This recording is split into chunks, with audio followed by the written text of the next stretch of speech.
मैं तुहाडा हरजाब तो हरेक मंडे 7 बजे तुसीं ते मैं आपस में गल्लां करांगे साडी कम्यूनिटी दियां, साडे बच्चों दियां, साडे बाहर रहिंदे NRIयां दियां, साडे देश दियां, तो जो अजकल दे इशू हैगे सानू अफेक्ट करदे उन्हां दियां। So let's talk with हरजाब। गल साडी हो रही है साडे मेहमानां नाल जो कि स्टूडेंट आ पंजाब तो आए आ, जो कि तुहानू असीं सही स्टूडेंट लैके आए हैं। पहली गल यह कोई इत्थे रोएगा नहीं, कोई इत्थे तुहाडों अपील नहीं करेगा, कोई रजाई नहीं मंगेगा, कोई रजाइयां देख देख के इदां सीना नहीं चेक करूगा कि लगियां या नहीं, जां इदां देखेगा कि इदां हथियार च भेजियां होंदियां उन्हां दे ते नानके तो आईयां होंदियां सने बिस्कुट। ये चीज़ जो हैगी आ ये बड़े आए आ अणख वाले स्टूडेंट है अपने से थानू सही हालात दिखा रहे हैं, क्योंकि कुछ चैनल थानू गलत हालात दिखा के थोड़े तो माल पत्ता बटोर रहे हैं। वैसे तो तुसीं जिन्हां नूं देना दिओ, असीं ये नहीं कहते कि तुसीं ना दिओ किसी नूं, पर दिओ बंदे नूं जिहड़ा सही होवे, क्योंकि सारे बंदे इक्को जिहे नहीं हुंदे। तो ये जो रौला पिया जी मर गए लुट गए स्टूडेंट जी कि एक दूजे भुखे आ जी समैकिए आ कुड़ियां जी कम पुट्ठे कामां च पै गईयां। असीं तुहानूं असलीयत दिखा रहे हैं कि जी रोंदे उही आ ਜਿਹੜੇ एक्चुअली पढ़न आए नहीं सी, ਜਿਹੜੇ आए ਸੀਗੇ ਇੱਥੇ ਕੰਮ ਦੀ ਉਡੀਕ 'ਚ ਤਲਾਸ਼ ਵਿੱਚ, ਤਾਂ ਇੰਗਲਿਸ਼ ਦੇ ਘੱਟ ਕਰਕੇ ਪੜ੍ਹਾਈ ਦੇ ਘਾਟ ਕਰਕੇ ਰਿਸ਼ਤੇਦਾਰਾਂ ਦਾ ਕੋਈ ਸਾਥ ਕਿੰਨਾ ਕਰਕੇ ਉਹ ਇੱਥੇ ਆਪਣੇ ਕਾਮਯਾਬ ਨਹੀਂ ਹੋ ਸਕੇ। ਜੇ ਉਹ ਬੱਚਿਆਂ ਨੂੰ ਫੁੱਲ ਟਾਈਮ ਜੌਬਾਂ ਦੇ ਦਈਏ ਉਹਨਾਂ ਸਾਰੇ ਕਿਸੇ ਨੇ ਨਹੀਂ ਆਉਣਾ ਟੀਵੀ ਤੇ ਮੰਗਣ ਤੁਹਾਡੇ ਤੋਂ। ਇਹਦੇ ਵਿੱਚ ਇਹ ਤੁਹਾਨੂੰ ਦਿਖਾਲ ਰਹੇ ਆ ਕਿ ਠੀਕ ਹੈ ਹਰੇਕ ਬੰਦੇ ਨੂੰ ਮੁਸ਼ਕਲ ਆਉਂਦੀਆਂ, ਤੁਹਾਨੂੰ ਨਹੀਂ ਆਈਆਂ ਸੀਗੀਆਂ, ਸਾਡੇ ਡੈਡੀ ਉਹਨਾਂ ਨੂੰ ਨਹੀਂ ਆਈਆਂ ਸੀਗੀਆਂ, ਸਾਰਿਆਂ ਨੂੰ ਹੀ ਆਈਆਂ ਸੀਗੀਆਂ। पर असीं तो किसी के गए नहीं जी, ना तुसीं गए टीवी ते ना रेडियो ते वो गए अपीलां मंगण पैसे इकट्ठे करन संस्थावां दे कोल। ये वैसे ही सानू एज अ सिख शोभा नहीं करती, साडे गुरुआं ने तो सारे जग नूं दित्ता है, तो ऐसी जी मंगते बन के बह जाइए ये गल चंगी नहीं लगदी।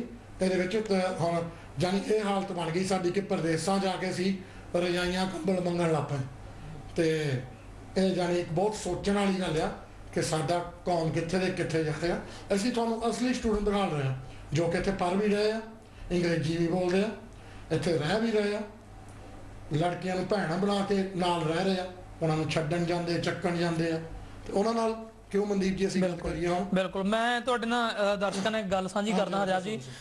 देश प्रदेश ਵਿੱਚ मेरा एक आर्टिकल छपे ਜਿਹਦੇ ਵਿੱਚ ਇਹ ਜ਼ਿਕਰ ਸੀਗਾ ਕਿ ਜਿਹੜੀਆਂ ਆਪਣੀਆਂ ਪੰਜਾਬਣ ਬੀਬੀਆਂ ਕੁੜੀਆਂ ਉਹ ਮਸਾਜ ਪਾਰਲਰਾਂ ਦੇ ਵਿੱਚ ਵੀ ਕੰਮ ਕਰਨ ਲਈ ਮਜਬੂਰ ਆ। ਪਰ ਮੈਂ ਮੇਰੀ ਭੈਣ ਬੈਠੀ ਆ, ਛੋਟੀ ਭੈਣ ਆ ਮੇਰੀ, ਮੈਂ ਇਹਦੇ ਸਾਹਮਣੇ ਇਹ ਗੱਲ ਇੱਕ ओपनली कह सकदा क्योंकि उन्हें हालात सब देखिया दुनिया देखी हुई है, क्योंकि उन्होंने पता कि मैं अणख दे नाल किवें रहना। साडी मैं अपने दर्शकों नूं दस दियां कि जिहड़े मसाज पार्लर दा उस आर्टिकल दे विच जो देश प्रदेश दे विच छपिया सी उहदे विच जिहड़े मसाज पार्लर दा जिक्र सी ये जिथे रह रही है साडी भैण अणख दे नाल इज्जत दे नाल रह रही है, ये आपदे गेट दे उत्तों तुरन ते सिर्फ 1 मिनट का रास्ता मेरे वीर बैठे ये भी हामी भर सकते हैं भी हाँ जां ना, मैं झूठ बोल रहा ठीक है जी। जो मैं जो हालात सी उहदे हालात दे विच की सी कि एक पासे तां ओह कुड़ियां भी हो सकदियां, बेशक ओह चाहे आपदी मजबूरी दा ना देण पर आपदे जिस्म बेचण दे राह तुरीआं, ठीक है। दूजे पासे साडी ओह भैण इंग्लैंड तो इन्नी लग लगी आउण हाँ जी हाँ जी तुसीं आ क्यों रहे मैं बिल्कुल मैं उस चीज़ ते मैं इन्हां नूं सलाम इस गल्लों आखदा कि जिन्हां ने एक भैण दा हत्थ इस करके फड़िया कि साडी भैण वर्गी आ, ਇਹ ਵੀ ਇੱਜ਼ਤ ਕਿਸੇ ਨਾ ਕਿਸੇ ਦੀ ਇੱਜ਼ਤ ਆ, ਸਾਡੀ ਇੱਜ਼ਤ ਆ, ਬਰਾਬਰ ਦੀ ਇੱਜ਼ਤ ਬਣਾ ਕੇ। ਤੇ ਮੈਂ ਉਹੀ ਗੱਲ ਕਰ ਕੋਈ ਰਿਸ਼ਤੇਦਾਰੀ ਨਹੀਂ, ਕੋਈ ਕਨੈਕਸ਼ਨ ਬਿਲਕੁਲ ਲੋਕ ਨਹੀਂ ਕੋਈ ਕਨੈਕਸ਼ਨ ਨਹੀਂ, ਜਿਹਨੂੰ ਈਵਨ ਤੁਸੀਂ ਜਾਣਦੇ ਵੀ ਨਹੀਂ ਸੀ ਇੱਥੇ ਆਉਣ ਤੋਂ ਪਹਿਲਾਂ। ਮੈਂ ਆਪਣੀ ਬਲਜਿੰਦਰ ਕੌਰ ਨੂੰ ਮੈਂ ਇਹੀ ਪੁੱਛੂੰਗਾ ਕਿ ਦੂਜੀ ਗੱਲ ਉਹੀ ਕਿ ਜਦੋਂ ਤੁਸੀਂ ਇੱਥੇ ਆ ਕੇ ਕੰਮ ਲਈ ਟਰਾਈ ਕੀਤਾ, ਠੀਕ ਹੈ, जो ਆਪਾਂ ਕਹਿੰਦੇ ਆ ਵੀ ਆਪਣਿਆਂ ਨੂੰ ਆਪਣੇ ਖਾਂਦੇ ਆ ਵੀ ਸਾਨੂੰ ਦੂਜਿਆਂ ਤੋਂ ਤਾਂ ਕੋਈ ਖਤਰਾ ਨਹੀਂ, ਸਾਨੂੰ ਆਪਦਿਆਂ ਤੋਂ ਖਤਰਾ। ਤੁਹਾਡਾ ਕੰਮ ਤੇ ਕੋਈ ਸ਼ੋਸ਼ਣ ਹੋਇਆ, ਚਾਹੇ ਉਹ ਪੈਸੇ ਪੱਖੋਂ ਹੋਵੇ, ਚਾਹੇ ਕੋਈ ਗੱਲੀ ਬਾਤੀ ਕਿਸੇ ਨੇ ਤੁਹਾਨੂੰ ਪਰਖਣ ਦੀ ਕੋਸ਼ਿਸ਼ ਕੀਤੀ ਹੋਵੇ, ਮੈਂ ਸਾਡੀ ਭੈਣ ਨੂੰ ਪੁੱਛੂੰਗਾ, ਆਪ ਦਰਸ਼ਕਾਂ ਨਾਲ ਸਾਂਝਾ ਕਰੇ।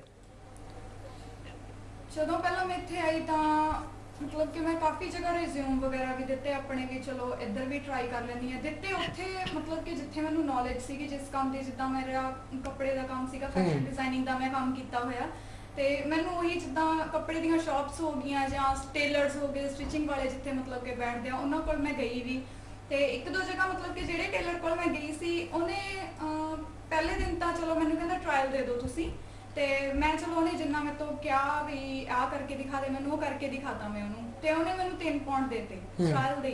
ਤੇ ਆਫਟਰ ਦੈਟ ਉਹਨੇ ਮੈਨੂੰ ਕਿਹਾ ਵੀ ਚਲੋ ਤੁਸੀਂ ਕੱਲ ਤੋਂ ਆ ਜਾਓ ਮੇਰੇ ਕੋਲ। ਤੇ ਉਸ ਦਿਨ ਤੋਂ ਉਹਨੇ ਮੈਨੂੰ, ਚਲੋ ਮੈਂ ਨਹੀਂ ਉਹਨੂੰ ਪੁੱਛਿਆ ਵੀ ਤੁਸੀਂ ਮੈਨੂੰ ਕਿੰਨੀ ਪੇਮੈਂਟ ਦੋਗੇ ਕਿੱਦਾਂ, ਮਤਲਬ ਕਿ ਮੇਰਾ ਇੰਨਾ ਹੈ ਨਹੀਂ ਸੀ, ਫਸਟ ਐਕਸਪੀਰੀਅੰਸ ਸੀ ਮੇਰਾ ਇੱਥੇ। ਤੇ ਮੈਨੂੰ ਲੱਗਿਆ ਵੀ ਚਲੋ ਆਪਣੇ ਆਪ ਹੀ ਹੌਲੀ ਹੌਲੀ ਮੈਨੂੰ ਦੱਸ ਦੂਗਾ। ਤੇ ਉਹ ਇਨਸਾਨ ਨੇ ਮੇਰੇ ਤੋਂ ਸਵੇਰ ਤੋਂ ਲੈ ਕੇ ਸ਼ਾਮ ਤੱਕ ਕੰਮ ਕਰਵਾਇਆ। ਕਿੰਨੇ ਘੰਟੇ? ਸਵੇਰੇ ਮੈਂ ਉਹਦੇ ਕੋਲ 11 ਵਜੇ ਗਈ ਸੀ ਤੇ ਉੱਥੋਂ ਘੱਟੋ ਘੱਟ ਮੈਂ 6:30 ਪੌਣੇ 7 ਫ੍ਰੀ ਹੋਈ। ਸਾਰਾ ਦਿਨ ਉਹਨੇ ਮਤਲਬ ਕਿ ਕਾਫੀ ਕੰਮ ਕਰਵਾਇਆ ਸਟਿਚਿੰਗ ਦਾ ਜਿੰਨਾ ਵੀ ਸੀਗਾ। ਤੇ ਬਟ ਐਂਡ ਤੇ ਮੈਨੂੰ ਉਹਨੇ ਆਂਟੀ ਨੁਕਸ ਕੱਢਣ ਲੱਗ ਗਿਆ ਮੇਰੇ 'ਚ। ਉਹ ਜਦੋਂ ਪੈਸੇ ਦੇਣ ਦਾ ਟਾਈਮ ਆ ਪ੍ਰੋਬਲਮ ਆ ਚਲੋ ਮੈਂ ਗੱਲ ਸੁਣੀ ਗਈ ਉਹਦੀ ਕਰਕੇ। ਤੇ ਤੁਹਾਨੂੰ ਪਤਾ ਲੱਗ ਗਿਆ ਹੋਣਾ ਕਿ ਹਾਂ ਆ ਕੰਮ ਹੋਣਾ। ਮੈਨੂੰ ਪਤਾ ਸੀ ਵੀ ਇਹਨੇ ਪੈਸੇ ਤਾਂ ਹੁਣ ਦੇਣੇ ਨਹੀਂ, ਗੱਲ ਤਾਂ ਇੱਥੇ ਆ ਕੇ ਮੁੱਕ ਰਹੀ ਆ। ਤੇ ਉਹਨੇ ਮਤਲਬ ਕਿ ਇੰਨਾ ਕਹਿ ਕੇ ਮੈਨੂੰ ਕਹਿੰਦੇ ਮੈਂ ਤੁਹਾਨੂੰ ਟ੍ਰੇਨਿੰਗ ਦਊਂਗਾ ਵੀ ਤੁਸੀਂ ਮੇਰੇ ਕੋਲੋਂ ਕੰਮ ਸਿੱਖ ਲਓ। ਮੈਂ ਕਿਹਾ ਮੈਨੂੰ ਸਿੱਖਣ ਦੀ ਕੀ ਲੋੜ ਆ, ਆਬਵੀਅਸਲੀ ਮੈਂ ਇੰਡੀਆ ਮੈਂ ਜੌਬ ਕੀਤੀ ਆ। ਤੇ ਕਹਿੰਦੇ ਏਦਾਂ ਜੀ ਫਿਰ ਅਸੀਂ ਤੁਹਾਡੀ ਸੈਲਰੀ ਫਿਕਸ ਕਰ ਦਾਂਗੇ, ਇਹ ਕਰ ਦਾਂਗੇ, ਉਹ ਕਰ ਦਾਂਗੇ। ਚਲੋ ਠੀਕ ਆ, ਮੈਂ ਉਨੀਆਂ ਕੁ ਗੱਲਾਂ ਸੁਣੀਆਂ, ਮੈਨੂੰ ਬਹਿਸਬਾਜ਼ੀ ਕਰਨੀ ਪਸੰਦ ਨਹੀਂ ਤੇ ਮੈਂ ਹਾਂਜੀ ਵਾਪਸ ਆ ਗਈ। ਮੈਂ ਦੂਸਰੇ ਦਿਨ ਫਿਰ ਮੈਂ ਗਈ ਨਹੀਂ। ਫਿਰ ਦੂਸਰੀ ਜਗ੍ਹਾ ਮੈਂ ਟਰਾਈ ਕੀਤੀ, ਇੱਕ ਸ਼ਾਪ ਸੀਗੀ ਉੱਥੇ ਮੈਂ ਗਈ। ਤੇ ਉੱਥੇ ਚਲੋ ਜੀ ਮੈਂ ਕੰਮ ਕੀਤਾ, ਮੈਨੂੰ 4 ਦਿਨ ਕੰਮ ਮਿਲਿਆ ਸੀ ਕਿਉਂਕਿ 3 ਦਿਨ ਮੇਰਾ ਕਾਲਜ ਹੁੰਦਾ। ਤੇ ਉੱਥੇ ਮੈਂ ਗਈ ਤਾਂ ਉਹਦਾ ਜਿਹੜਾ ਹਸਬੈਂਡ ਸੀ ਉਹ ਲੇਡੀ ਦਾ, ਉਹ ਮਤਲਬ ਕਿ ਉਹਦਾ ਕੁੜੀਆਂ ਪ੍ਰਤੀ ਨਜ਼ਰੀਆ ਮੈਨੂੰ ਠੀਕ ਨਹੀਂ ਲੱਗਿਆ। ਕਿਉਂਕਿ ਜਿਹੜੀਆਂ ਉੱਥੇ ਕੁੜੀਆਂ ਕੰਮ ਕਰਦੀਆਂ, ਦੇਖੋ ਜੀ ਮੈਂ ਕਹਿਣਾ ਨਹੀਂ ਚਾਹੁੰਦੀ ਕਿ ਕੁੜੀਆਂ ਮਾੜਾ, ਬਟ ਉਹ ਆਪਣੇ ਆਪ ਨੂੰ ਮਾੜਾ ਕਹਾਉਂਦੀਆਂ ਨੇ ਕਿਉਂਕਿ ਉਹ ਇਹੋ ਜਿਹੇ ਕੰਮ ਕਰਦੀਆਂ ਨੇ। ਆਈ ਡੋਨਟ ਨੋ ਵਾਈ, ਕਿਉਂ ਪਤਾ ਨਹੀਂ ਕਿਹੜੇ ਦਬਾਅ ਚ ਆ ਕੇ ਉਹ ਇਹ ਕੰਮ ਮਤਲਬ ਕਿ ਕਰਦੀਆਂ। ਠੀਕ ਆ ਮਜਬੂਰੀ ਹੁੰਦੀ ਆ, ਬਟ ਗਲਤ ਪਾਸੇ ਤਾਂ ਨਾ ਤੁਸੀਂ ਜਾਓ। ਠੀਕ ਆ 2 ਪੈਸੇ ਘੱਟ ਮਿਲ ਜਾਣਗੇ, ਉਹੇ ਜੀ ਜਗ੍ਹਾ ਕੰਮ ਕਰੋ ਜਿੱਥੇ ਤੁਹਾਡੀ ਇੱਜ਼ਤ ਵੀ ਹੋਵੇ।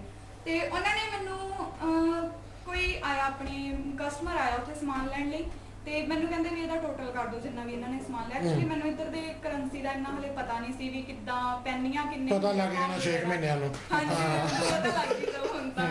ਤੇ ਉਹ ਕੈਲਕੂਲੇਸ਼ਨ ਮੇਰੇ ਤੋਂ ਥੋੜੀ ਜਿਹੀ ਗਲਤ ਹੋ ਗਈ ਤੇ ਉਹਨਾਂ ਨੇ ਮੈਨੂੰ ਗਾਲ ਕੱਢੀ। ਅੱਛਾ ਹਾਂਜੀ। ਤੇ ਮੈਂ ਉੱਥੇ ਉਹਦਾ ਕੈਲਕੂਲੇਟਰ ਮਾਰਿਆ, ਮੈਂ ਕਿਹਾ ਸੌਰੀ, ਮੈਂ ਕਿਹਾ ਜਿਹੜੀ ਤੁਹਾਡੀਆਂ ਗਾਲਾਂ ਸੁਣੂਗੀ ਨਾ ਵੀ ਤੁਸੀਂ ਉਹਨੂੰ ਇੱਥੇ ਰੱਖ ਲਾ। ਹਾਂਜੀ। ਤੇ ਉਹ ਮੇਰਾ ਥੋੜਾ ਜਿਹਾ ਮਨ ਭਰਿਆ ਆਇਆ, ਮੈਂ ਕਿਹਾ ਵੀ ਹੱਦ ਹੋ ਗਈ ਵੀ ਏਦਾਂ ਦਾ ਮੈਂ ਕਦੇ ਸੋਚਿਆ ਨਹੀਂ ਸੀ। ਗਾਲਾਂ ਥੋੜੀ ਖਾਣਾ ਹੀ। ਹਾਂਜੀ ਬਿਲਕੁਲ। ਤੇ ਮਤਲਬ ਕਿ ਕਾਫੀ ਉਹਨੇ ਮੇਰੇ ਤੋਂ ਸੌਰੀ ਵੀ ਫੀਲ ਕੀਤੀ, ਮਿੰਨਤਾਂ ਵੀ ਕੀਤੀਆਂ ਵੀ ਚਲੋ ਕੋਈ ਗੱਲ ਨਹੀਂ। ਮੈਂ ਕਿਹਾ ਸੌਰੀ ਵੀ ਮੈਂ ਨਹੀਂ ਆਉਣਾਗਾ ਅੱਜ ਤੋਂ ਬਾਅਦ ਤੁਹਾਡੇ ਕੋਲ। ਕਹਿੰਦੇ ਤੂੰ ਇੰਨੀ ਬ੍ਰਿਲੀਅੰਟ ਕੁੜੀਆਂ ਇਹ ਆ ਉਹ ਆ, ਕਾਫੀ ਮਤਲਬ ਕਿ ਉਹਨੇ ਮੈਨੂੰ ਕਿਹਾ।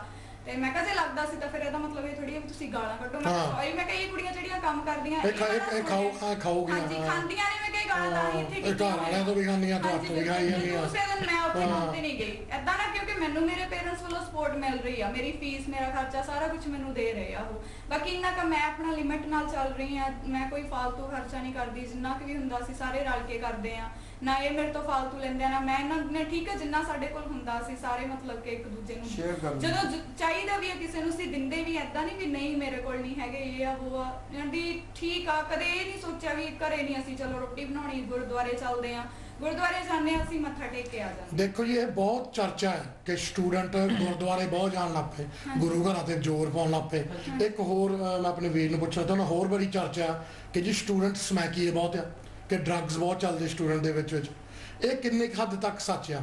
ਤੁਸੀਂ ਕਿੰਨੀ ਵਾਰੀ ਜਾਂਦੇ ਗੁਰਦੁਆਰੇ ਦਿਹਾੜੀ ਤੇ? ਤੁਸੀਂ 3 ਵਾਰੀ ਉੱਥੇ ਜਾਂਦੇ ਰੋਟੀ ਖਾਣ? ਨਹੀਂ ਜੀ ਬਿਲਕੁਲ। ਮੈਂ ਤਾਂ ਹਫ਼ਤੇ 10 ਦਿਨਾਂ ਬਾਅਦ ਇੱਕ ਵਾਰ ਮੈਂ ਮੰਦਿਰ ਗੁਰਦੁਆਰਾ ਜਿੱਥੇ ਮੈਨੂੰ ਠੀਕ ਲੱਗਦਾ, ਕਿਉਂਕਿ ਪਰਮਾਤਮਾ ਤਾਂ ਇੱਕੋ ਹੀ ਹੈ। ਠੀਕ ਹੈ ਨਹੀਂ। ਤੇ ਬਾਕੀ ਬਸ 10-15 ਦਿਨ ਬਾਅਦ ਚੱਲ ਜਾਂਦੀ ਹੁੰਦੀ ਹੈ। ਘਰ ਸਾਡੇ ਜੀ ਬਣਾਇਆ ਹੋਇਆ ਸੀ ਨੇ। ਹਾਂਜੀ ਘਰ ਹੀ ਮੇਰੇ ਸਾਡੇ ਮੰਦਿਰ ਗੁਰਦੁਆਰਾ ਸਾਰਾ ਕੁਝ ਕਰੀਏ ਜੀ। ਤੇ ਬਾਕੀ ਇਹ ਕਿ ਜਦੋਂ ਵੇਲ ਲੱਗਦੀ ਆ ਗੁਰੂ ਘਰ ਜਾਈਦਾ, ਮੱਥਾ ਟੇਕੀਦਾ, 10 ਮਿੰਟ ਹਾਜ਼ਰੀ ਲਵਾਈਦੀ ਹੈ ਤੇ ਅਰਦਾਸ ਕਰਕੇ ਮੈਂ ਜੋਤ ਲਾਉਣੀ ਆ, ਪਾਠ ਕਰਦੀ ਆ, ਗੀਤਾ ਜੀ ਦਾ ਪਾਠ ਕਰਦੀ ਆ। ਬਾਕੀ ਸਾਡੇ ਹੋਰ ਮੇਰੇ ਛੋਟੇ ਬ੍ਰਦਰ ਨੇ ਸਾਰੇ ਮਤਲਬ ਕਿ ਅਸੀਂ ਰਲ ਕੇ ਘਰੇ ਮੱਥਾ ਟੇਕਦੇ ਆ। ਪਰਮਾਤਮਾ ਦਾ ਇੱਕੋ ਹੀ ਆ ਮਤਲਬ। ਪਹਿਲਾਂ ਸਭ ਤੋਂ ਇਹੀ ਕੰਮ ਕਰੀਦਾ। ਡਰੱਗਸ ਵੀ ਉਹੀ ਯੂਜ਼ ਕਰਦੇ ਨੇ ਜਿਹੜੇ ਪਿੱਛੋਂ ਕਰਦੇ ਆਏ ਨੇ। ਹਾਂ ਕਿਉਂ ਜ਼ਿਆਦਾਤਰ ਉਹੀ ਨੇ ਇੱਥੇ ਆਇਦਾ। ਡਰੱਗਸ ਲੈਣਾ ਇੱਥੇ ਬਹੁਤ ਮੁਸ਼ਕਿਲ ਹੈ ਜੀ, ਕਿਉਂਕਿ ਰੋਟੀ ਨਹੀਂ ਜੁੜਦੀ 2 ਟਾਈਮ ਦੀ। ਮੇਰਾ ਖਿਆਲ ਜਿਹੜਾ ਪੈਸਾ ਇਹਨਾਂ ਨੂੰ ਮਾਪੇ ਨੇ ਦਿੱਤਾ ਉਹ ਸ਼ਾਇਦ ਡਰੱਗਸ ਵਿੱਚ ਲਾਤਾ। ਉਹ ਪੈਸਾ ਡਰੱਗਸ ਫੇਰ ਹੁਣ ਆ ਕੇ ਰਜਾਈਆਂ ਭਾਲਦੇ ਆ ਜਨਤਾ ਤੋਂ। ਦੇਖੋ ਕਿਸੇ ਦੇ ਵੀ ਪੇਰੈਂਟਸ, ਮੈਂ ਇਹ ਦਾਅਵੇ ਨਾਲ ਕਹਿ ਸਕਦਾ, ਕਿਸੇ ਦੇ ਪੇਰੈਂਟਸ ਇਹੋ ਜਿਹੇ ਨਹੀਂ ਹੋਣਗੇ ਜਿਨ੍ਹਾਂ ਨੇ ਘੱਟੋ ਘੱਟ ਰਜਾਈ ਵੀ ਨਾ ਦਿੱਤੀ ਹੋਵੇ। ਦੇਖੋ ਮੈਂ ਇਹ ਗੱਲ ਨੂੰ ਮੰਨਣ ਨੂੰ ਤਿਆਰ ਨਹੀਂ ਕਿ ਕੋਈ ਵੀ ਪੇਰੈਂਟ ਦਾ ਜੋ ਆਪਣੇ ਮਾਪੇ ਨੂੰ ਬਿਲਕੁਲ ਭੁੱਖਾ ਤੋੜ ਦਿੱਤਾ ਇੰਗਲੈਂਡ ਨੂੰ, ਬਿਲਕੁਲ ਜਿਹੜਾ 5-7 ਲੱਖ ਰੁਪਇਆ ਭੇਜਣ ਤੇ ਲਾ ਸਕਦਾ, ਉਹ ਇੱਕ ਰਜਾਈ ਨਹੀਂ ਲੈ ਕੇ ਦਊਗਾ ਜੀ। ਜਾਂ 2 ਮਹੀਨੇ ਦੇ ਪੈਸੇ ਦੇਊਗਾ ਨਾ, 1000 2000 1000 ਪਾਉਂਡ ਤੋਂ ਘੱਟ ਕੋਈ ਨਹੀਂ ਲੈ ਕੇ ਆਉਂਦਾ ਇੱਥੇ। ਤਾਂ ਫਿਰ ਉਹ 1000 ਪਾਉਂਡ ਜਾਂਦਾ ਕਿੱਥੇ ਹੈ? ਬਸ ਇਹ ਬਸ ਜਿਹੜੇ misuse ਜਿਹੜੇ ਮਤਲਬ ਕਿ ਆਏ ਆ ਇੱਥੇ ਜਿਹੜੇ ਕਰਦੇ ਆ ਸਰਵਾਈਵ ਮਤਲਬ ਕਿ ਕੀ ਅਸੀਂ ਵੀ ਉਹਨੇ ਕੀ ਲੈ ਕੇ ਆਏ ਸੀ ਹੁਣ ਜੇ ਤੁਸੀਂ 6 ਜੇ ਤੁਸੀਂ 6 ਜਣੇ ਆ, ਤੁਸੀਂ 1000 ਪਾਉਂਡ ਲੈ ਕੇ ਆਏ, ਹਾਂਜੀ। ਤੁਹਾਡੇ ਕੋਲ 6000 ਪਾਉਂਡ ਹੈ, ਬਿਲਕੁਲ ਜੀ। ਉਹਨਾਂ ਤੁਹਾਡੇ 6 ਮਹੀਨੇ ਐਜ਼ ਅ ਟੱਬਰ ਨਿਕਲ ਸਕਦੇ ਆਰਾਮ ਨਾਲ। ਫਿਰ ਇਹ ਸਟੂਡੈਂਟ ਜਿਹੜੇ ਰੋਂਦੇ ਆ ਕਿ ਇਹਨਾਂ ਆਪਣੇ ਪੈਸੇ ਖਾ ਗਏ ਜਾਂ ਇਹਨਾਂ ਨੇ ਮਿਸਯੂਜ਼ ਕੀਤਾ ਜਾਂ ਇਹਨਾਂ ਨੂੰ ਸੱਚੀ ਇਹਨਾਂ ਦੇ ਮੰਮੀ ਡੈਡੀਆਂ ਨੇ ਭੁੱਖੇ ਭੇਜ ਦਿੱਤਾ ਤੇ ਨਹੀਂ ਜੀ, ਇੰਨਾ ਪੇਰੈਂਟਸ ਕੋਈ ਵੀ ਜ਼ਾਲਮ ਨਹੀਂ ਹੁੰਦਾ ਜਿਹੜਾ ਆਪਣੇ ਬੱਚੇ ਨੂੰ ਜਾਂ ਧੀ ਨੂੰ ਤੁਸੀਂ ਲਾ ਲਓ ਵੀ ਮਤਲਬ ਕਿ ਬਿਨਾਂ ਤਿਆਰੀ ਤੋਂ ਜਾਂ ਬਿਨਾਂ ਪੈਸੇ ਤੋਂ ਮਤਲਬ ਕਿ ਇੰਨੀ ਵੱਡੀ ਕੰਟਰੀ 'ਚ ਭੇਜੂਗਾ। ਦੇਖੋ ਮਾਵਾਂ ਹੁਣ ਇਸ ਠੰਡ ਵਿੱਚ ਆਪਣੇ ਬੱਚਿਆਂ ਨੂੰ 5 ਮਿੰਟ ਦੂਰ ਸਕੂਲ ਛੱਡਣ ਜਾਂਦੇ, ਹਾਂਜੀ ਹਾਂਜੀ ਉਹ ਪੂਰਾ ਕੋਟ ਬੱਚੇ ਜਿਵੇਂ ਮਿੱਠਣ ਤੋਂ ਗਲਵ ਜਿਹੇ ਮਿਲਦੇ ਹੁੰਦੇ ਆ, ਬੜੇ ਸ਼ੂ ਬੂਟ ਜਿਹੇ ਪਿਆਰੇ ਬਹੁਤ ਲੱਗਦੇ, and low bubbled hat as well, ਟੋਪੀ ਪਾਉਣੀ ਆ, ਟਾਈ ਲਾ ਕੇ।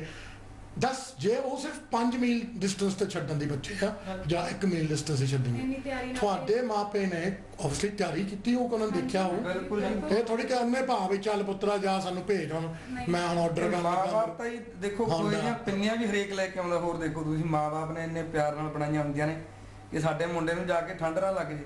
ਉਧਰੋਂ ਕੀ ਆਉਂਦਾ, ਕੋਈ ਪੰਜੀਰੀ ਭੇਜਤੀ, ਕਿਸੇ ਨੇ ਕੁਝ ਭੇਜਤਾ। ਇਹ ਆਪਣਾ ਕਲਚਰ ਹੈ। ਮੇਰੇ ਪੇਰੈਂਟਸ ਬਾਰ-ਬਾਰ ਮੈਨੂੰ ਇਹੀ ਕਹਿੰਦੇ ਆ ਘਰ ਦੇ ਪੁੱਛਦੇ ਕੁਝ ਹੋਰ ਮੰਗਾਉਣਾ, ਦੱਸੋ ਕੀ ਚਾਹੀਦਾ ਹੈ। ਬਾਰ-ਬਾਰ ਪੂਰੀ support ਹੈ ਜੀ, ਪੂਰੀ ਨੌਨ ਵੈਜ ਨਹੀਂ ਖਾਂਦੀ, ਅਸੀਂ ਤੈਨੂੰ ਖੋਏ ਦੀਆਂ ਪਿੰਨੀਆਂ ਭੇਜ ਦਿੰਨੇ ਆ। ਨੌਨ ਵੈਜ ਇੱਧਰ ਘੱਲਦਾ ਕਰੋ, ਅਸੀਂ ਖਾਣਾ ਹੈ।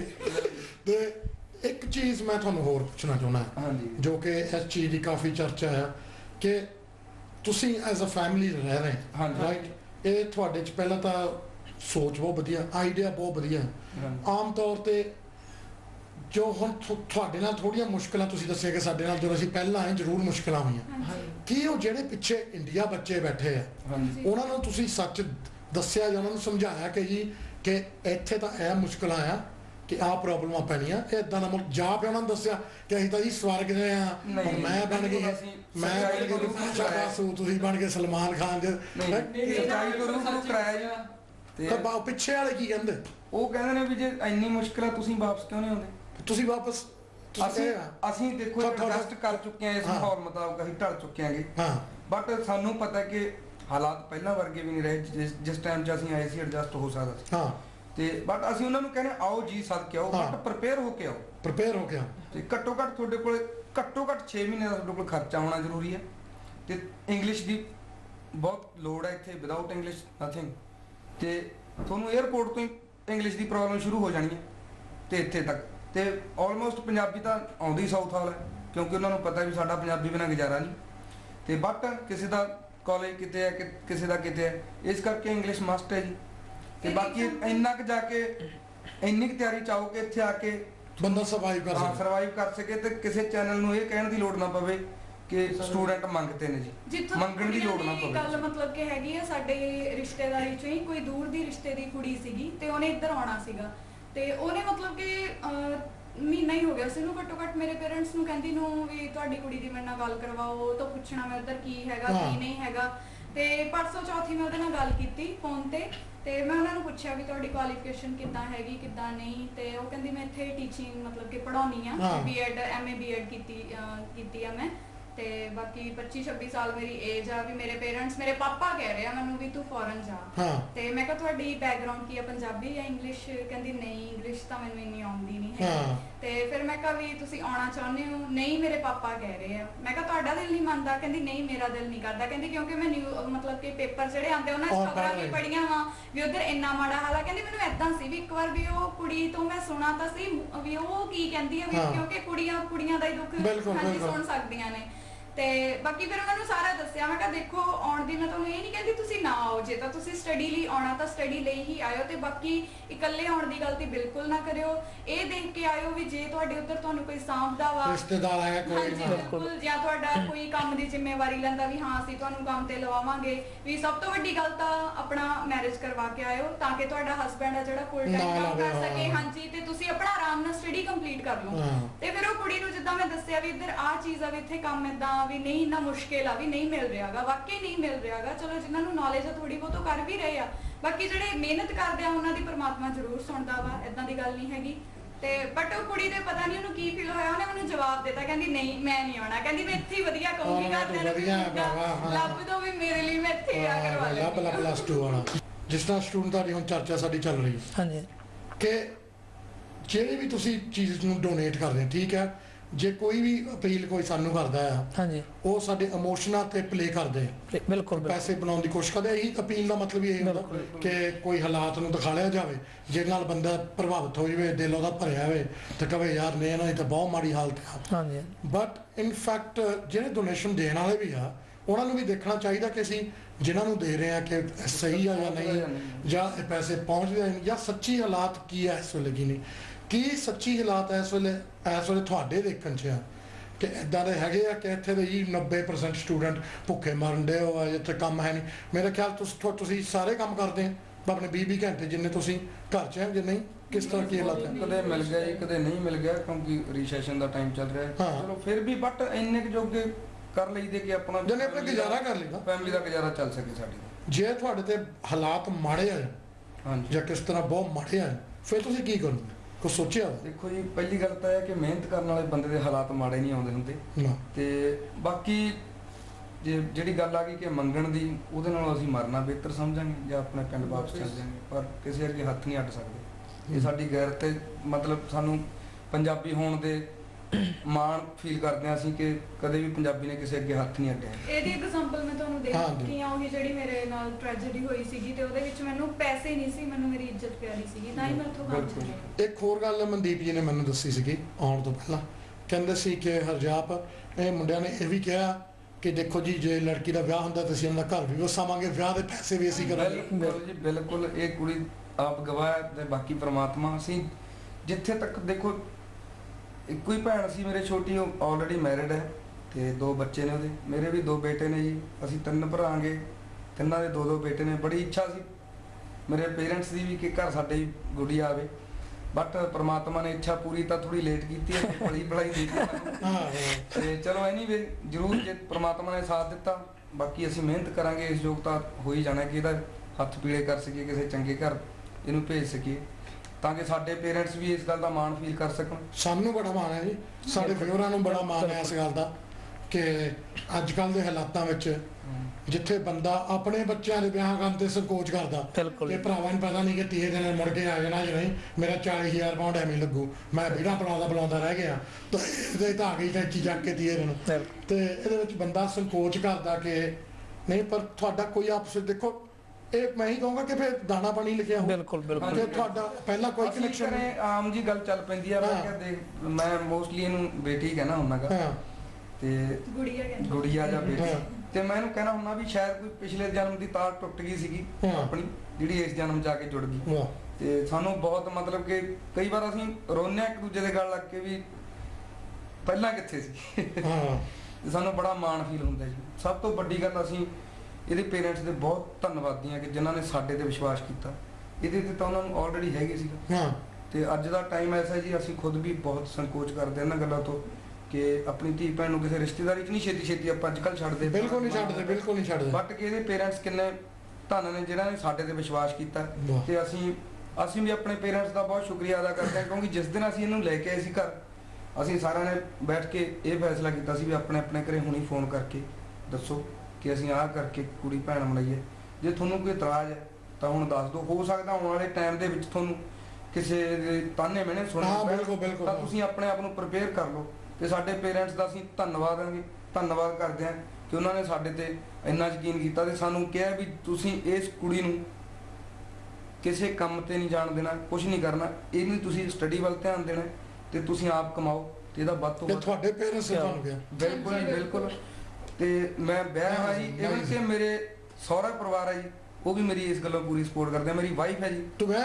ਹਾਂਜੀ, ਮੇਰੇ 2 ਬੇਟੇ ਨੇ। 2 ਬੇਟੇ ਆ। ਨਿਆਣੇ ਵੀ 2? ਹਾਂਜੀ। ਤੇ ਮੈਂ ਹੀ ਲੇਟ ਰਹਿ ਗਿਆ, ਤੇ ਪੜਨ ਦਿਓ ਨਿਆਣੇ ਨੇ ਰੋਡ ਤੇ ਲੱਗਣਾ ਮਤਲਬ ਮੇਰੀ ਵਾਈਫ ਦਾ ਬਹੁਤ ਅਹਿਸਾਨ ਹੈ ਮੇਰੇ ਤੇ ਇਸ ਗੱਲੋਂ ਕਿ ਉਹਨੇ ਵੀ ਦੇਖੋ ਅੱਜ ਕੱਲ੍ਹ ਬਹੁਤ ਔਖਾ ਵਿਸ਼ਵਾਸ ਬਣਦਾ, ਬਹੁਤ ਬਣਦਾ ਹੈ। ਤੇ ਚਲੋ ਉਹ ਉੱਥੇ ਬੈਠੀ ਹੈ, ਮੈਂ ਵਿਸ਼ਵਾਸ ਕਰਦਾ ਉਹਦੇ ਤੇ ਉਹ ਮੇਰੇ ਤੇ ਵਿਸ਼ਵਾਸ ਕਰ ਰਹੀ ਹੈ। ਉਹਦੇ ਨਾਲ ਗੱਲਬਾਤ ਹੁੰਦੀ ਰਹਿੰਦੀ ਹੈ ਸਾਡੀ ਭੈਣ ਦੀ। ਚਲੋ ਬਿਲਕੁਲ ਸਗੀ ਨਣਦ ਭਰਜਾਈ ਵਾਲਾ ਪਿਆਰ ਹੈ ਆਪਸ 'ਚ, ਇੱਕ ਦੂਜੇ ਦੇ ਵਿਚਾਰ ਫੀਲ ਹੀ ਨਹੀਂ ਹੋ ਰਿਹਾ ਵੀ ਮੈਂ ਇਹਨਾਂ ਕੋਲ ਵੀ ਆਏ ਮੇਰੇ ਓਪਰੇ ਨੇ ਜਾਂ ਕਿੱਦਾਂ ਹੈਗੀ ਆ, ਵੀ ਜਿੱਦਾਂ ਮੈਂ ਕਦੇ ਪਹਿਲਾਂ ਮਿਲੀ ਨਹੀਂ ਇਹਨਾਂ ਨੂੰ।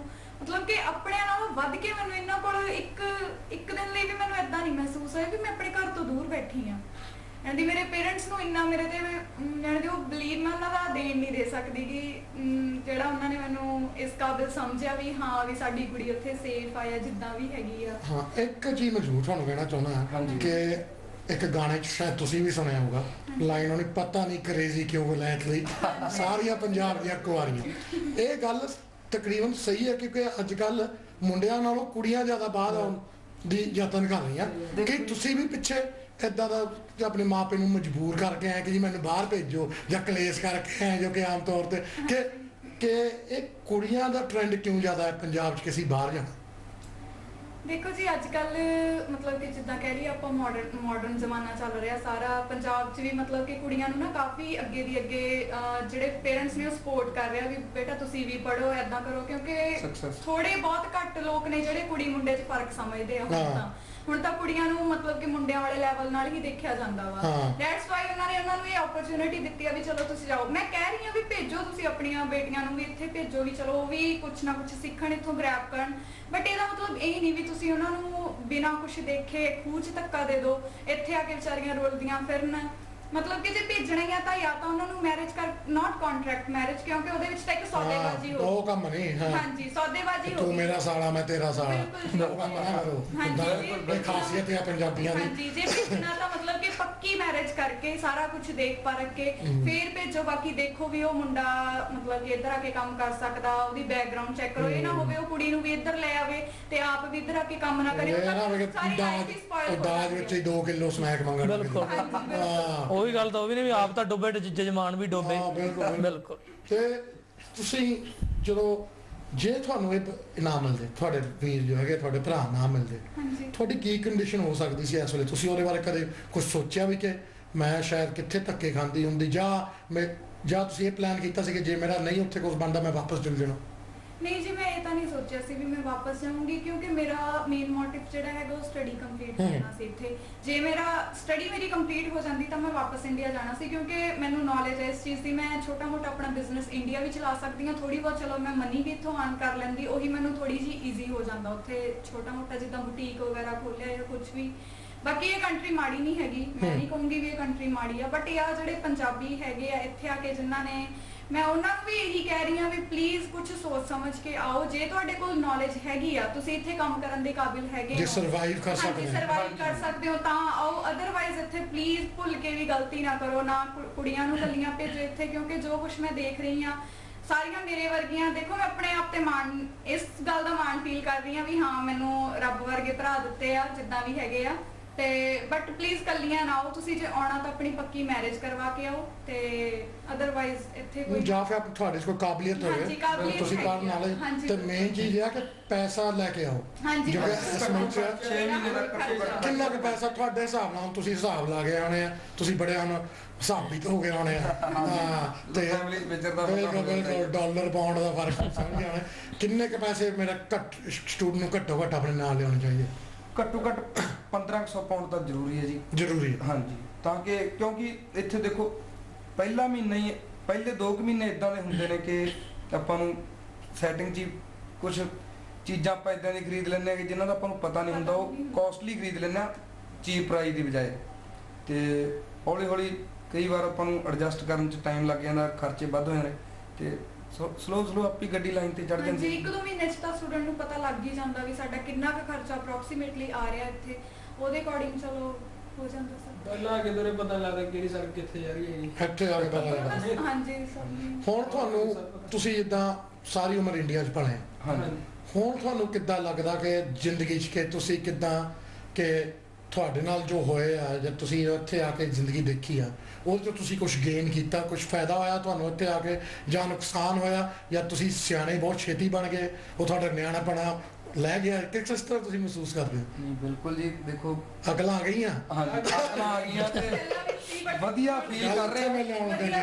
ਇਹ ਸਾਡੀ ਜ਼ਿੰਦਗੀ ਦਾ ਇੱਕ ਬਹੁਤ ਹੀ ਵਧੀਆ ਤਜਰਬਾ ਜੀ ਕਿ ਚਲੋ ਹਰ ਟਾਈਮ ਆਪਾਂ ਪਰਿਵਾਰ 'ਚ ਨਹੀਂ ਰਹਿੰਦੇ, ਕਦੇ ਆਪਾਂ ਨੂੰ ਬਾਹਰ ਵੀ ਜਾਣਾ ਪੈਂਦਾ। ਤੇ ਇਹ ਹੈ ਕਿ ਆਉਣ ਵਾਲੇ ਸਾਡੀ ਜਿਹੜੀ ਆਉਣ ਵਾਲੀ ਜਨਰੇਸ਼ਨ ਆ ਉਹਨਾਂ ਲਈ ਅਸੀਂ ਕੁਛ ਨਾ ਕੁਛ ਇਦਾਂ ਸਮਝਾਉਣ ਜੋਗੇ ਹੋ ਜਾਾਂਗੇ ਵੀ ਕਿ ਇਦਾਂ ਨਹੀਂ, ਇਦਾਂ ਹੋਣਾ, ਇਦਾਂ ਵੀ ਆਉਣਾ ਜ਼ਿੰਦਗੀ ਦਾ ਟਾਈਮ।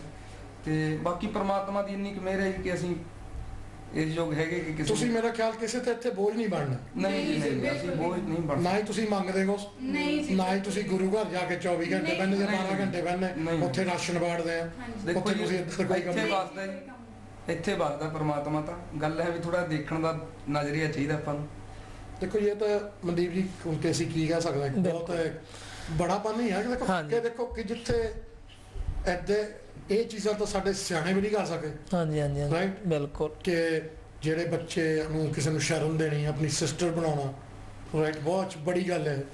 ਤੇ ਜਦੋਂ ਇੱਕ ਤੁਸੀਂ ਕੁਲਦੀਪ ਮਾਨਕ ਦਾ ਗੀਤ ਸੁਣਿਆ ਹੋਣਾ, ਉਸ ਜ਼ਮਾਨੇ ਦਾ, ਕਿਉਂਕਿ ਉਹਨਾਂ ਨੇ ਕਾਫੀ ਪੁਰਾਣਾ ਗਾਇਆ ਸੀ, ਦੇਵ ਤਰੀਕਿਆਂ ਤੇ ਲਿਖਿਆ ਹੋਇਆ, ਅੱਜ ਰੱਖੜੀ ਆੜ ਮੁਹੱਬਤ ਦੀ, ਦਸਤੂਰ ਬਦਲ ਕੇ ਜੱਗਦੇ ਨੇ, ਇਹ ਦੁਨੀਆ ਧੋਖੇ ਪਾ ਜਾਂਦੀ, ਹਜ਼ਾਰ ਬਣਾ ਕੇ ਠੱਗਦੇ ਨੇ। ਉਸ ਜਾਨੀ ਕਿ ਮਾਹੌਲ ਦੇ ਵਿੱਚ ਵਿਚਰਦਿਆਂ ਮੇਰੇ ਵੀਰਾਂ ਨੇ ਇੱਕ ਭੈਣ ਨੂੰ ਸੱਚੇ ਤੌਰ ਤੇ ਜਾਨੀ ਕਿ ਦਿਲੋਂ ਭੈਣ ਬਣਾ ਕੇ ਨਾ ਰੱਖਣਾ, ਆਪਦੀ ਸਗੀ ਭੈਣ ਨਾਲੋਂ ਜ਼ਿਆਦਾ ਪਿਆਰ ਦੇਣਾ, ਇਹ ਤੋਂ ਵੱਡੀ ਉਦਾਹਰਨ ਆਪਾਂ ਕੀ ਦੇ ਸਕਦੇ ਹਾਂ? ਬਹੁਤ ਵਧੀਆ। ਤੇ ਇਹਦੇ ਨਾਲ ਇਹ ਸਾਬਤ ਹੁੰਦਾ ਕਿ ਜੀ ਕੋਈ ਕ੍ਰਾਈਸਿਸ ਨਹੀਂ ਮੇਰੇ ਖਿਆਲ ਨਾਲ ਸਾਊਥ ਹਾਲ ਵਿੱਚ ਕਿ ਸਟੂਡੈਂਟ ਭੁੱਖੇ ਮਰਦੇ ਆ ਜਾਂ ਧਰਨਾ ਦੇ ਰਹੇ ਆ ਜਾਂ ਬਹੁਤ ਤੇ ਕੋਈ ਮਾੜੀ ਗੱਲ ਹੋ ਰਹੀ ਆ। ਇਹ ਵੀ ਕਿ ਤੁਹਾਨੂੰ ਇਦਾਂ ਦੇ ਸਟੂਡੈਂਟ ਮਿਲਣਗੇ ਜਿਹੜੇ ਡੇਲੀ ਇੰਜੋਏ ਕਰਦੇ ਨੇ, ਹਾਂ, ਲੈ ਆਪਣੀ ਲਾਈਫ ਨੂੰ ਇੰਜੋਏ ਕਰਦੇ ਨੇ, ਉਹ ਕਿੱਥੇ ਮੰਗ ਸਕਦੇ ਨੇ ਜੀ? ਜਿਹੜੇ ਵੀਰਾਂ ਦੁਆਰਾ। ਦੂਜੀ ਆਪਣੇ ਹਰਜਾਬ ਜੀ ਜਿਹੜੀ ਮੰਗਣ ਵਾਲੀ ਗੱਲ ਆ ਨਾ, ਉਹਦੇ ਨਾਲੋਂ ਜਿਹੜੀ ਕਿਸੇ ਨੂੰ ਇੱਕ ਖੈਰ ਪਾਉਣ ਨਾਲੋਂ, ਉਹਦੇ ਦਾ ਮਤਲਬ ਇਹ ਹੋਗਾ ਤੁਸੀਂ ਆਪਦੇ ਆਪ ਨੂੰ ਉੱਚਾ ਦਿਖਾ ਰਹੇ ਹੋ ਤੇ ਅਸੀਂ ਦੂਜੇ ਨੂੰ ਮੰਗਤਾ ਬਣਾ ਕੇ ਪੇਸ਼ ਕਰ ਰਹੇ ਹਾਂ। ਇਹਦੇ ਨਾਲੋਂ ਬਿਹਤਰ ਇਹ ਆ ਕਿ ਤੁਸੀਂ ਉਹ ਬੰਦੇ ਨੂੰ ਉਸ ਢੰਗ ਨਾਲ ਉਹਦੀ ਮਦਦ ਕਰੋ ਕਿ ਉਹਨੂੰ ਕੰਮ ਵੀ ਮਿਲ ਜਾਏ, ਤੁਸੀਂ ਉਹਦੇ ਬਦਲੇ 'ਚ ਕੁਝ ਲੈ ਵੀ ਲਵੋ। ਮੈਂ ਤੁਹਾਨੂੰ ਜੋ ਮੇਰੇ ਵੀਰ, ਚਲੋ ਲਾਸਟ ਪਲਾਂ ਦੇ ਵਿੱਚ ਮੈਂ ਇੱਕ ਸੁਨੇਹਾ ਦੇਣਾ ਚਾਹੂੰਗਾ, ਆਪਦੇ ਵੱਲੋਂ ਬੇਨਤੀ ਕਰਨਾ ਚਾਹੂੰਗਾ ਕਿ ਜੋ ਵੀ ਤੁਹਾਡੇ ਕੋਲ ਕੋਈ ਕੰਮ ਕਰਦੇ ਆ ਜਾਂ ਜਿਨ੍ਹਾਂ ਨੂੰ ਤੁਸੀਂ ਆਪਣੇ ਵੱਲੋਂ ਕਿਰਤ ਦੇ ਮੌਕੇ ਦਿੰਦੇ ਹੋ, ਉਹਨਾਂ ਦਾ ਮੁੱਲ ਪਾਓ। ਮੈਂ ਤੁਹਾਡਾ ਹਰਜਾਬ, ਤੇ ਹਰੇਕ ਮੰਡੇ 7 ਵਜੇ ਤੁਸੀਂ ਤੇ ਮੈਂ ਆਪਸ ਵਿੱਚ ਗੱਲਾਂ ਕਰਾਂਗੇ, ਸਾਡੀ ਕਮਿਊਨਿਟੀ ਦੀਆਂ, ਸਾਡੇ ਬੱਚਿਆਂ ਦੀਆਂ, ਸਾਡੇ ਬਾਹਰ ਰਹਿੰਦੇ NRIਆਂ ਦੀਆਂ, ਸਾਡੇ ਦੇਸ਼ ਦੀਆਂ, ਤੇ ਜੋ ਅੱਜ ਕੱਲ੍ਹ ਦੇ ਇਸ਼ੂ ਹੈਗੇ ਸਾਨੂੰ ਅਫੈਕਟ ਕਰਦੇ ਉਹਨਾਂ ਦੀਆਂ। So let's talk with Harjab.